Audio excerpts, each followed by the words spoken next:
चलिए, जो मेहमान हमारे साथ जुड़े हैं उनका परिचय आपसे करवाते हैं। प्रदीप दत्ता हमारे सहयोगी हैं, जम्मू से वो जुड़ चुके हैं।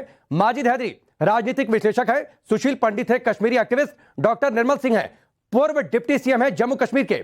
सबसे पहले माजिद, मैं आपके पास आता हूं, लेकिन उससे पहले मैं प्रदीप का रुख कर लेता हूं। प्रदीप, देखिए किस तरीके से एक प्रोपेगेंडा रचा गया, उसके बाद टूल किट गैंग किस तरीके से एक्टिव हो गया। अब इजराइल के एम्बेसडर सामने आ गए, उन्होंने माफी मांग ली। कॉन्सुलेट जनरल है, उन्होंने इसे शर्मनाक करार दिया है। पोल खुल चुकी है। यहाँ पे एहतजाज कर रहे हैं कि उनका कहना है कि किस किस्म का एहसान फरामोश ये शख्स है, इसे हमने मेहमान नवाजी दी और कैसा सिला दिया इस शख्स ने, और हमारी दर्द को इसने वल्गर और प्रोपेगेंडा बता दिया। और देखिए लगातार अपने यहाँ पे प्लेकार्ड उठाए हुए हैं, पनिश फॉर बीइंग पैट्रियोटिक, यानी हमें पैट्रियोटिक और नेशनलिस्ट होने की सजा मिल रही है। माइनॉरिटीज जो कि कश्मीरी हिंदू है, कश्मीर में ही अनसेफ है, जो उनकी अपनी जगह है। हम बात करते हैं यहाँ लोगों से, कैसे देखते हैं आप ये स्टेटमेंट, आप ये कैसे देखते हैं स्टेटमेंट, तो क्या चाहते हैं अब आप? हम चाहते हैं कि ये क्या बताएंगे आप, क्या कहना चाहेंगे इस समय? जो ये नदाफ की स्टेटमेंट है आई हुई है, कश्मीरी पंडितों के दर्द को, जो फिल्म बनी थी उसको कहा कि ये वल्गर है और ये प्रोपेगेंडा। कश्मीरी हिंदू नरसंहार के शिकार हैं। We are victims of genocide. और मैं जिंदा हूं क्योंकि मैंने अपने आंखों से देखा है कि मेरे घर के 4 सदस्यों को कैसे मारा गया। मैं तो खुद देखा है मैंने मेरे घर को और पूरे कश्मीरी पंडित कम्युनिटी को कैसे जेनोसाइड के नरसंहार के शिकार बने। हमको पूरी पता है कि इस्लामी आतंकवाद ने हमारे साथ क्या किया है। हमारे मकान जलाए, हमारे मंदिर जलाए, हमारे कश्मीरी पंडित कम्युनिटी को समाप्त करने की कगार पर थे अगर हम कश्मीर से एक्सोडस नहीं करते। कितना दुखदायक है, कितना पेनफुल, और क्या चाहते हैं अब आप इस समय? पहले तो our demand is that he should apologize unconditionally to the community for saying this. But if that doesn't happen, we want the whole Indian community to come out in our support. This is the time for the government to respond to it from the government's point of view, because हम लोग we are citizens of India, you know. Why should मैं आपको बताना चाहता हूँ, यहाँ पे आप जो प्रदर्शनकारी देखेंगे 2 जनरेशन के लोग हैं। कुछ उस जनरेशन के लोग हैं जिन्होंने प्लान होते हुए प्रदीप दत्ता, लोगों को बताइए कि इजराइल के एम्बेसडर ने माफी मांगी है, लताड़ लगाई है नदाव लैपिड को। कॉन्सुलेट जनरल भी सामने आ गए, आधिकारिक तौर पर इजराइल ने माफी मांगी है। लोग क्या कह रहे हैं इस माफीनामे के बाद और किस तरीके का दंश लोगों ने झेला है, जरा उनसे बातचीत करिए। उन्होंने कहां से इनको जो है लाया, जिन्होंने ये स्टेटमेंट दी, और अनुराग ठाकुर जी जो है they should be taken to task. देखिए, इजराइल ने तो माफी मांगी है, हालांकि नदाफ ने नहीं मांगी है। क्या ये माफी काफी है? देखिए, गवर्नमेंट ऑफ इंडिया को मांगनी चाहिए। Government of India should take clear stand on Kashmiri pandits. आप गर्मियों में कहेंगे कि कश्मीरी पंडितों पे जाती हो गई, सर्दियों में कहेंगे कि कश्मीर में सब ठीक है, तो government of India should come clear on the tragedy of Kashmiri pandits. अपनी इलेक्टोरल पॉलिटिक्स बंद कीजिए। तो क्या कहना चाहेंगे? हालांकि इजराइल ने तो कहा है कि हम माफी मांगते हैं, आप कैसे देखते हैं? बिल्कुल sir, this is worth to be condemned. 90 से पहले जो हालात है वो तो एक डिपिक्ट किया गया है एक फिल्म में ऑन रियल फैक्ट्स। 700 विक्टिमों का तो इंटरव्यू उसने लिया था, फिल्म बनी थी एक फैक्ट्स पर। आज जो इजराइल के जो ये पत्रकार जैसे बताते हैं तो उनको तो बेसिकली रियलिटी का पता ही नहीं है। वो ही condemn, he should be taken to the task. Government of India must never allow this accept this hard statements against the Kashmiri Pandits. लेकिन लगातार जस्टिस के लिए यहाँ पे नारेबाजी हो रही है, हमें पैट्रियोटिक होने के लिए, हमारे को रिहैबिलिटेट किया जाए, क्योंकि ये जो तस्वीर जो आप देख रहे हैं ये शुरू हुई थी इनकी परेशानी 90 के दशक में। 90 के दशक में हमने देखा किस तरीके से इस्लामिक कट्टरपंथियों ने 5 लाख के करीब कश्मीरी हिंदुओं को पलायन करने के लिए मजबूर कर दिया। टारगेटेड किलिंग का सिलसिला जो 90 में शुरू हुआ आज भी चलता आ रहा है। यही एक वजह है कि आप यहाँ पे देखेंगे कि आज ये प्रदर्शन हो रहा है, काफी दुख होता है, क्योंकि उन्हें लगता है कि इनके जख्मों पे कहीं ना कहीं नमक छिड़का जा रहा है। हम बात करेंगे इनसे कि आपको लगता है कि आपके जख्मों पे नमक छिड़का जा रहा है, प्रदर्शन चल रहा है? देखिए, बराबर ये पिछले 200 दिनों से और पिछले 32 सालों से नमक छिड़का जा रहा है। चाहे वो संग्रामपुरा मैसेकर हो, वंधामा हो, नाड़ी मर्ग हो, हर बारी इस कश्मीरी पंडित के जख्मों के ऊपर नमक छिड़का जा रहा है। हमें इजरायली जो ये स्क्रीन प्ले और जो ये फिल्म डायरेक्टर थे जिसको जूरी मेंबर बुलाया गया था, हम उसके उस स्टेटमेंट का खंडन करते हैं और पूरी कश्मीरी पंडित कम्युनिटी का, पूरे भारत का हिंदू उसका खंडन करती है। और इस सरकार को जागना चाहिए जो पिछले 200 दिनों से लगातार ये प्रदर्शन यहाँ पे कर रहे हैं। जो देखिए टूलकिट नारेबाजी गैंग हो रही है, एक्टिव हो गया, लगातार स्वरा एक ही भास्कर डिमांड सामने आ है, गई, कब तक ये चलता प्रकाश रहेगा? राज सामने आ गए, कांग्रेस पार्टी की ओर से कुछ नेता आकर बयान देने लगे। ये टूलकिट गैंग जिस तरीके से एक्टिव हुआ नदाव लैपिड के बाद, क्या लोगों को ये लगता है कि ये सब कुछ प्री प्लान था, एक प्रोपेगेंडा का हिस्सा था? ऐसे लोगों पर क्या कहते हैं वहां के लोग? जरा ये भी एक टिप्पणी ले लीजिए, उसके बाद मैं मेहमानों का रुख करता हूं। मैं बिल्कुल बात करना चाहूंगा। देखिए, आज सबसे ज्यादा गुस्सा इनको उन लोगों पे है जो आज भी इस लॉबी का समर्थन करते हैं, जो आज भी उस इकोसिस्टम का हिस्सा है। मैं इनसे जानना चाहूंगा ये क्या कहना चाहेंगे। आज भी कुछ लोग हैं जैसे स्वरा भास्कर जैसे एक्टर हैं जो उस इकोसिस्टम का हिस्सा हैं, जो आज भी सपोर्ट कर रहे हैं इस आइडियोलॉजी को, जो कश्मीरी पंडितों के नरसंहार को प्रोपेगेंडा कहते हैं। उसके बारे में पूरी दुनिया जानती है। जो उसका इमेज बना हुआ है पूरे भारत में, एंटी नेशनल इमेज, उसके लिए हम उनको तहे दिल से खंडित करते हैं और ये बताना चाहते हैं जो लिबरल सोच के लोग हैं कि भारतीयों का सपोर्ट करिए। क्या इकोसिस्टम के खिलाफ चाहते हैं? कुछ समर्थन होना चाहिए, एक्शन होनी चाहिए? बिल्कुल होनी चाहिए। मैं तो ये कह रहा हूं कि there are international covenants against victims of terror, जो कि अंतरराष्ट्रीय इस पे कानून बने हुए कि जिनोसाइड विक्टिम्स के खिलाफ अगर आप एक उंगली भी उठाएंगे तो आपके खिलाफ प्रोसिक्यूशन होगा। आप यूरोप में, अमेरिका में, दुनिया के किसी देश में ऐसा नहीं कर सकते कि वो लोग जिन्होंने जिनोसाइड को सफर किया है, जिन्होंने त्रासदी को सहाया, आप उनको प्रताड़ना पहुंचाए ऐसे बयान देके। और ये अफसोसनाक है कि इजरायली होते हुए इनके तरफ से बयान आया है जो अपने जीव्स के 2000 वर्षों की प्रताड़ना के बारे में कुछ नहीं कह रहे। आपके पास आता हूं और फ्रेम में जरा लोगों की तस्वीर लगातार रखिएगा। हम इस तस्वीर को लगातार दिखाते रहेंगे कि किस तरीके से लोग जम्मू में सड़क पर उतरकर विरोध प्रदर्शन कर रहे हैं, वी वांट जस्टिस के नारे लगा रहे हैं। और ये जो टूल किट गैंग हो गया, कैसे उनके खिलाफ भी वहां पर लोगों का गुस्सा है। ये तस्वीर जरा लगातार दिखाते रहिएगा, क्योंकि हम चाहते हैं कि पूरा देश इस तस्वीर को देखे जो भी इस टूल किट गैंग का हिस्सा है। आगे बढ़ता हूं। माजिद, आपने लोगों की बातें सुनी, क्या आप अपने जम्मू के भाइयों के साथ आवाज में आवाज मिलाएंगे? क्या आप आलोचना करेंगे उस टूल किट गैंग की जो कि एक्टिव हो गया नदाव लैपिड के बयान के बाद? और इजराइल ने भी अब तो आधिकारिक तौर पर माफी मांग ली है और इसे शर्मनाक बताया जो कुछ लैपिड ने कहा। राकेश भाई, हमारा विश्वास है, विश्वास था कि सत्य की जीत ये है कि विवेक ने कश्मीर फाइल्स नाम पे करोड़ों रुपए की संपत्ति बना ली और मेरे पंडित भाई आज भी जम्मू की सड़कों पे इंसाफ के लिए पुकारते। सत्य तो यह है कि जिस व्यक्ति ने बात की, माननीय लिपिक साहब ने, वो कोई वहां पे इकलौते व्यक्ति नहीं आए थे, वे ज्यूरी की तरफ से बोल रहे थे। और हमारा तो विश्वास है कि पंच के मुंह से परमेश्वर बोलता है। तो गोवा में जो बात की कि परमेश्वर का बयान है कि जो पिक्चर थी माजिद हैदरी, लैपिड बड़े हैं कि इजराइल के एम्बेसडर का कद बड़ा है या फिर इजराइल के कॉन्सुलेट जनरल का पद बड़ा है? राकेश भाई, ये सबसे अच्छा सवाल आपने किया। इजरायली एम्बेसडर एक डिप्लोमेट है और वो एक जज थे। नहीं, मैंने जो पूछा उसका जवाब दीजिए। कद किसका बड़ा है? कद किसका बड़ा है? आपको लगता है, मैंने आपसे क्या पूछा था माजिद हैदरी, आप जम्मू कश्मीर से आते हैं ना? माजिद हैदरी, आप जम्मू कश्मीर से आते हैं ना? आप एक्टिविस्ट है ना? मैंने आपसे सवाल क्या पूछा था, क्या जम्मू में आपके जो भाई बैठकर आज सड़क पर विरोध प्रदर्शन कर रहे हैं, वी वांट जस्टिस के नारे लगा रहे हैं, क्या आप उन भाइयों के साथ अपनी आवाज बुलंद करेंगे? मैंने आपसे यह सवाल पूछा था। आपने आवाज में आवाज मिलाने से मना कर दिया। आपने आवाज में आवाज मिलाने से माजिद हैदरी मना कर दिया। आप जम्मू कश्मीर से आते हैं। मैं पंडित भाइयों के साथ हूँ, वो जम्मू कश्मीर के शासन के खिलाफ प्रदर्शन कर रहे हैं। सड़क पर बैठे हैं जम्मू कश्मीर में, उनके साथ मैं हूँ। माजिद हैदरी, आप इसीलिए तस्वीर को हमने लगातार टेलीविजन स्क्रीन पर रखा है। बोलिए, जो भाई आज प्रदर्शन कर रहे हैं मैं उनके साथ हूँ, बोलिए। राकेश भाई, मैं पंडित भाइयों के साथ था, हूँ और हमेशा नहीं, बोलिए कि अभी जो विरोध प्रदर्शन कर रहे हैं उनके साथ हैं। आप बोलिए कि जो अभी विरोध प्रदर्शन कर रहे हैं उनके साथ मैं हूँ, आप बोलिए। पंडित भाइयों की विवेक अग्निहोत्री ने मेरे पंडित भाइयों का, विवेक अग्निहोत्री ने फिल्म बनाई, जो हुआ उसे दिखाया, जो हुआ उसे दिखाया। माजिद हैदरी, जो हुआ उसे दिखाया। क्या जम्मू कश्मीर में कश्मीरी पंडित नहीं मारे गए? देखिए, कश्मीरी पंडित अगर मारे गए, लेकिन उसका इस्लामोफोबिया क्यों बनाया गया इस पिक्चर में? किसने मारा था? किसने मारा था कश्मीरी पंडितों को? मैं आता हूं प्रदीप, आपके पास आता हूं। प्रदीप, एक मिनट, मैं आता हूं आपके पास। माजिद हैदरी, किसने मारा था कश्मीरी पंडितों को? किसने मारा था? किस किसने धर्म के मारा लोग था थे? उससे इंक्वायरी कराओ। किस धर्म कश्मीरी के लोग पंडित थे? भाई आज भी अरे बोलते किस हैं, धर्म के लोग इंक्वायरी थे? कराओ।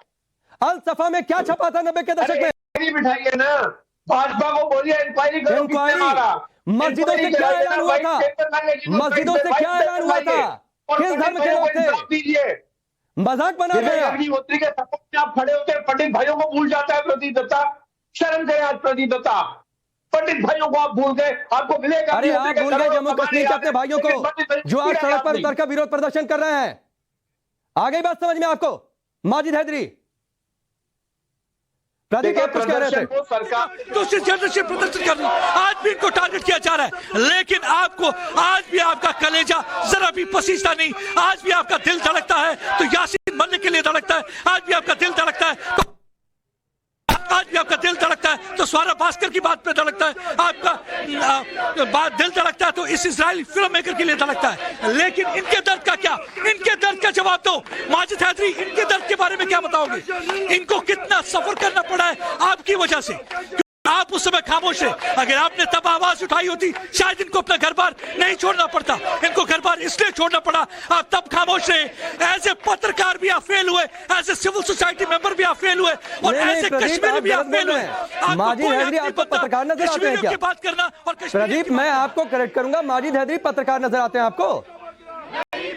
माजिद हैदरी पत्रकार नहीं है, इस शब्द का देखिए अपमान मत किस करिए। किस्म के पत्रकार है माजिद हैदरी। माजिद हैदरी पत्रकार नहीं है हमारी नजर में, इस शब्द का अपमान ना हो। माजिद हैदरी पत्रकार को चाहिए दोनों तरफ की तस्वीर देनी, लेकिन आपने दी नहीं। नहीं, क्योंकि माजिद हैदरी पत्रकार नहीं है। प्रदीप समझिए इस बात को। सरकार है, जिसका प्रचार है, लेकिन मेरे पंडित भाई आज भी सड़कों पर रो रहे हैं। अरे मेरे पंडित भाइयों को इंसाफ दो ना, भला मारो पिक्चर को। विवेक अग्निहोत्री ने करोड़ों लूटे मेरे पंडित भाइयों का ठीक दर्द है। बेच के, लेकिन ठीक पंडित है आज भी प्रदीप, मैं सड़कों पहले पर माजिद है और भाजपा हैदरी, विवेक माजिद हैदरी, मैं सुशील पंडित और निर्मल जी का रुख करता हूं, लेकिन आप बताइएगा जरूर कितने कश्मीरी भाइयों का हाथ पकड़कर आप लेकर गए जम्मू कश्मीर में कि आओ हमारे साथ रहो? प्रोपेगेंडा खेलने आपको आता है? निर्मल जी, माजिद हैदरी जैसे लोग इंतजार कर रहे थे, टूल किट गैंग का हिस्सा माजिद हैदरी भी है। मैंने पूछा कि कश्मीर के भाइयों के अपने साथ हैं, आवाज में आवाज मिलाने से मना कर दिया इन्होंने। देखिए माजिद हैदरी के बैकग्राउंड में अगर जाएंगे आप, कोई सीआईडी रिपोर्ट लेंगे तो जरूर जो ओवरग्राउंड वर्कर दिखेगा, किसी ना किसी जो है जमात का या कोई ना कोई हिस्सा दिखेगा। ये जो है एक छोटा सा एलिमेंट है, जो जिहादी एलिमेंट है उसको रिप्रेजेंट करने वाला जो है ये माजिद हैदरी जैसे लोग हैं, जिनको अभी नकारा जा रहा है। मैं पूछना चाहता हूं, कहता है मैं पंडितों के साथ हूं, लेकिन पंडितों के साथ, हिंदुओं के साथ जो मैसेकर उनको जो है उनको मारा गया, बच्चों को मारा गया, जो महिलाओं के रेप हुए, उनके प्राइवेट पार्ट को काटा गया, उनके गले रेते गए, तो उसके साथ नहीं है। तब इजराइल का वो जो जिनको ये यहूदी कहते हैं, जो उसके साथ दिखते हैं, अपने आप को ये जो कहते हैं उसके साथ दिखते हैं, क्योंकि उसने एंटी इंडिया बोला है, एंटी जो है उसके खिलाफ बोला है, कश्मीर फाइल्स के खिलाफ। ये इनका दोगलापन है। मैं बताता हूं, जो था इस बात को कि संग्रामपुरा में 1995 में जो है 7 लोग मारे गए, बदहामा में 25 लोग मारे गए 1998 में, अमरनाथ यात्रा पर 2 अगस्त 2000 को जो अटैक हुआ 89 लोग मारे गए। इसी प्रकार से छत्तीस सिंहपुरा जो है 35 लोग जो है सिख मारे गए। मैं आपको बताता हूं, कुल्हाड़ में जो है 35 लोग मारे गए। मैंने खुद देखा, 18-20 लाशें एक चिता में जल रही थी। यह तो कश्मीर फाइल्स में तो कुछ बताया ही नहीं है, 25% बताया गया है। नहीं, उस 25% पर भी माजिद हैदरी को दिक्कत है। निर्मल जी कह रहे हैं विवेक अग्निहोत्री ने फिल्म बना दी। अरे कैसे फिल्म बना दी, तो सच्चाई दिखा दी। माजिद हैदरी को दिक्कत है निर्मल जी मैं से। कहूंगा ये लेपर्ड नाम की जो व्यक्ति है, ये आए कश्मीर में आए, देखे ये टूल किट का हिस्सा नहीं है, जो ऑब्जेक्टिव अपने आप को मानता है, आके देखे। कश्मीर फाइल्स की आपको दर्जनों फिल्मों की इस प्रकार की स्टोरी मिलेंगी, सैकड़ों फिल्मों की मिलेंगी। ठीक है, एक गांव की स्टोरी है, बरसाना में क्या हुआ, शेरजी में क्या हुआ, राकेश भाई नारी वर्ग में क्या हुआ, एक स्टोरी है। अभी तो कुछ दिखाया ही नहीं गया, इनको दर्द हो रहा है, टूल किट है ये।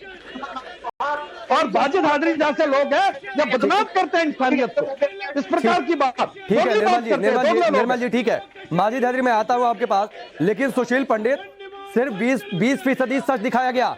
निर्मल जी ने कहा और तमाम जो विश्लेषक हैं वो मानते हैं कि कश्मीर फाइल्स फिल्म में सिर्फ 20% सच दिखा है, उस पर इतना दिक्कत है, पेट में दर्द है। माजिद हैदरी को, टूलकिट गैंग को 100% दिख जाता तो क्या होता?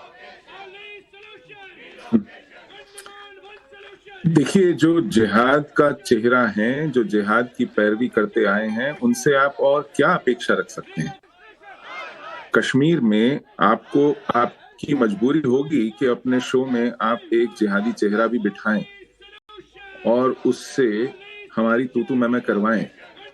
मुझे इसका कतई शौक नहीं है, क्योंकि मैं इनको बहुत पुराने वर्षों से देखता सुनता आ रहा हूं। ये हमेशा जिहाद की पैरवी करते हैं।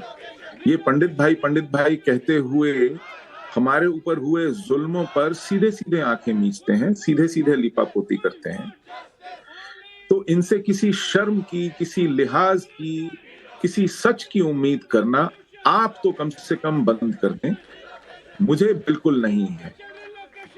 अब रही बात फिल्म की जूरी के हेड ने फिल्म के बारे में क्या कहा, इसके ऊपर कम से कम उस व्यक्ति को तो इस्तीफा दे देना चाहिए जिसने उन्हें बुलाया था। उनकी पृष्ठभूमि की जांच किए बिना बुलाया था। वह व्यक्ति बदनाम है वर्षों से अपने इस तरह के रवैये के लिए। वो इजराइल में बदनाम है, इजराइल को बदनाम करने के लिए, उसकी नीति को बदनाम करने के लिए। तो ये किसे शौक चर्राया था ऐसे व्यक्ति को बुलाएं जो इनके मुंह पर थूक के चला जाए? ये हमारी गलती है। हम ऐसे लोगों को सर पे बिठाते हैं तो जाते जाते हमें लात मार जाते हैं। ये हमारी व्यवस्था में बैठे मूर्खों का दोष है, ये उसका दोष नहीं है। वो तो वही कर रहा है जो वो बरसों से अपने जीवन भर करता आया है। हमें क्या शौक है ऐसे लोगों से लात खाने का, गाली खाने का, ऐसे लोगों की आलोचना सुनने का। और रही बात माजिद हैदरी जैसे लोग अगर किसी और मुल्क में होते अब तक फांसी पर लटका दिए गए होते। ईरान ने पिछले 2 महीनों में 400 लोग मार दिए हैं, आपको जानकारी है? केवल हिजाब का विरोध करने वाले थे। और ये देश का विरोध करते, नहीं, ये तो फ्रीडम ऑफ एक्सप्रेशन का फायदा उठा रहे हैं ना सुशील पंडित जी, माजिद हैदरी जैसे लोग। जी हाँ, ये freedom of expression, freedom of discussion. जरा एक आईना मैं चाहूंगा सुशील जी आप जरूर दिखाएं और देश के दर्शकों को जरूर बताएं जो इस वक्त टाइम्स नाउ भारत देख रहे हैं। माजिद हैदरी ने कहा हम बिल्कुल तू मैं इनसे नहीं करना चाहते हैं, लेकिन देश को सच जरूर दिखाना चाहते हैं और इनका प्रोपेगेंडा जरूर उजागर करना चाहते हैं और बार बार करते रहेंगे। माजिद हैदरी ने कहा साहब इस्लामोफोबिया था। मैंने कहा किस धर्म के लोगों ने मार दिया? मस्जिदों से क्या ऐलान हुआ था? इस देश में क्यों एक संप्रदाय को निर्वासित जीवन जीना पड़ा? अल सफा में उस सुबह क्या छपा हुआ था? किसका वो अखबार था? जरा एक बार बताइए देश के दर्शकों को। उसके लिए तो इनको इंक्वायरी चाहिए। उसके लिए ये सच नहीं बोलेंगे, उसके लिए कहेंगे कि इंक्वायरी बिठा लीजिए। लेकिन इन्हें मालूम है इनके खुद अपने हाथ खून से रंगे हैं हमारे, ये ऊपर से नीचे तक हमारे खून से बोर हैं। ये इंक्वायरी बिठा के पता करेंगे। ये है इनका सच और ये है इनकी मुनाफकत। ये दोगलापन आज से जाहिर नहीं हुआ, ये बहुत अरसे से चला आ रहा है और हमें भुगतना पड़ता है। हमारे पीड़ितों को ये सुनना पड़ता है इनसे। अपने प्रियजन खोने के बाद, अपना घर बार खोने के बाद हमें ये मजबूरी है कि बैठ करके पैनल पे इनकी बकवास सुने और उसको सहन करें। ठीक, माजिद हैदरी आप बोलिए, आप क्या कह रहे थे? देखिए राकेश भाई, doctor Nirmal Singh ji farmer deputy chief minister रहे और बीजेपी के बहुत बड़े लीडर हैं। जब वो मुझे इस मंच पे कहें कि तुम एक OGW और इसका CID करो, मैं टाइम्स नाउ भारत से पूछना चाहता हूं क्या आपने मुझे OGW इस मंच पे बुलाया? अगर बुलाया तो मैं वॉकआउट करता हूं। और अगर मैं मुंह खोलना शुरू कर दूं ना निर्मल सिंह जी के खिलाफ कि इन्होंने क्या क्या किया है, तो ये इस मंच पे क्या इस देश में रहने लायक नहीं रहेंगे। इससे मैं इस डिबेट से वॉकआउट करता हूं, क्योंकि दो नहीं, माजिद हैदरी सुनिए, माजिद हैदरी सुनिए, ये वॉकआउट वाला प्रोपेगेंडा मत करिए। आ गई बात समझ में? एकदम वॉकआउट वाला प्रोपेगेंडा नहीं। और ये स्क्रीन पर रखिएगा, जो माजिद हैदरी उठ गए ना, ये खाली जगह दिखाइएगा। माजिद हैदरी का ये प्रोपेगेंडा है जो फेल हो गया, सवाल का जवाब देते नहीं बना। और ये सवाल मैंने उनसे शुरुआत में पूछा था कि क्या जम्मू कश्मीर में जो भाई आज विरोध प्रदर्शन कर रहे हैं, जहां पर प्रदीप दत्ता खड़े हैं, जहां पर लोग कह रहे हैं कि वी वांट जस्टिस, क्या उनके साथ हैं? क्या उनकी आवाज में आवाज बुलंद कर रहे हैं? माजिद हैदरी जम्मू कश्मीर से आते हैं, माजिद हैदरी आप उठ जरूर गए, लेकिन आप टाइम्स नाउ भारत देख रहे होंगे, मेरी आवाज आप सुन रहे होंगे, तो सुनिए। आपने अपने भाइयों के साथ अपनी आवाज बुलंद करना जरूरी नहीं समझा, क्योंकि आप उस टूलकिट प्रोपेगेंडा का हिस्सा हैं। आपके पास इस सवाल का जवाब नहीं था। आप इंक्वायरी चाहते हैं कि मस्जिदों से क्या ऐलान हुआ था, अल सफा में उस सुबह क्या छपा हुआ था, आप इसकी इंक्वायरी चाहते हैं। अखबार की कटिंग आपने नहीं देखी होगी इतने सालों में, आप उसकी इंक्वायरी चाहते हैं। एक कश्मीरी पंडित का अगर आप हाथ पकड़ कर लेकर गए जम्मू कश्मीर और वहां पर कहा हो कि आओ हम तुम्हें अपने साथ रखेंगे, मैं मानता माजिद हैदरी आपकी बात, लेकिन एक कश्मीरी पंडित वापस जाकर बसे, इसमें आपका कोई योगदान नहीं। निर्मल जी, एक सवाल उससे पहले कि मैं प्रदीप के पास जाऊं, आप सरकार का हिस्सा रहे, बीजेपी के बड़े नेता हैं सर, कश्मीरी पंडितों की आवाज है, उनकी इज्जत उन्हें बख्शी जाए, उनकी जमीन उन्हें मुहैया कराई जाए, कब ठोस कदम, कब एक सुखद तस्वीर देखने को मिलेगी सर?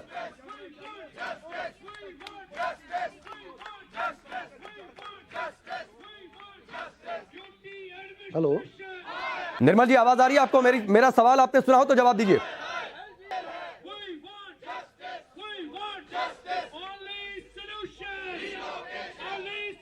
ठीक है, लगता है आवाज नहीं पहुंच रही निर्मल जी तक, लेकिन प्रदीप, हाँ ठीक, निर्मल जी, मैंने पूछा, आप बड़े नेता हैं बीजेपी के, सरकार का हिस्सा रह चुके हैं सर, कब एक सुखद तस्वीर जम्मू कश्मीर से आएगी, कब कश्मीरी पंडितों की जो जमीन है उन्हें मुहैया करवाई जाएगी सर? देखिए, यहां प्रॉक्सी वार में यह हमें समझना पड़ेगा, एक तरफ तो पाकिस्तान है जो प्रॉक्सी वार लड़ रहा है, और ऐसे लोग हैं जो लेपर्ड जैसे लोग हैं जो इंटरनेशनल लेवल पर, और माजिद हैदरी जैसे हैं जो यहां धरती पर बैठ के दोगली बातें करते हैं। यह सिचुएशन है, और जिस तरीके से केंद्र सरकार ने नरेंद्र भाई मोदी जी के नेतृत्व में अभी जो लगावबाद और उग्रवाद के ऊपर कुठाराघात करना शुरू किया है, 370 तोड़ के 35A तोड़ के जमायत इस्लामी पर जो है जिस प्रकार से बैन लगा है, आज जो सेपरेट लूज सेपरेटिस्ट के ऊपर एक्शन हो रहे हैं, तो ये शुरुआत है और उसके रिजल्ट भी आ रहे हैं। ठीक है सर, रिजल्ट ही चाहिए, और इसीलिए आज देखिए जम्मू में भी लोग बैठे हैं, इसीलिए मैं आखिरी में प्रदीप का भी रुख करता हूं। प्रदीप, माजिद हैदरी भी उठ के भाग गए, उनके पास कोई जवाब नहीं था, एक प्रोपेगेंडा उन्होंने यहां पर भी खेल दिया। देखिए पिछले 32 वर्ष से कहते आए कश्मीरियत, लेकिन अगर कश्मीर में कोई चीज देखने को मिली तो वो थी शरीयत इन कश्मीर। कश्मीरियत तो नजर नहीं आई।